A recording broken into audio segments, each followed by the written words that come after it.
પૂનમ ભરીએ શૈલેષિંગ નોખી છે આજ ભાદરવી પૂનમ ભરીએ દરબાર નોખી છે લ્યા આજ ઘણા વખે અમે હેડીને પોણીમથી આયા છો તો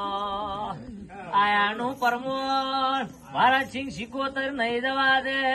અમારું પાયેલું દરબાર તમારું હોવરનું આયખું બનશે જેના જેના દેવના પિયાલા પાયા છે એના નોમ આભલેડી જોલ્યા માં સિકોતર ગોગા એક દાડો આ ભૂમકામાં જોથી ના ઢોલ વાગશી લ્યા શેડે શેડે ઓટો મારતી હસી કોઈ દાડો પરમોણ જવા દીધો મારી માતાનું વેણ છે હું ના પીવો તાર મને ધાપ નહીં વળતી ભાઈ હું કહું છું ભાઈ તમને ખોટું લાગતું હોય કે માતા ને પીવું દે ભાઈ હા તમને એવું ના લાગતું હા કે દેવ પીએ તો કોણ પીએ એવું ના લાગતું ભાઈ આમાં દેવ પીવે પાકી વાત છે ઘણો નો કામ નથી આટલો દુહા દાદી પડી ગયો એમાં આ વેળા દરેક ને પણ લાગુ છું જો જવાવાળું હોવું નહીં જય બોલું છું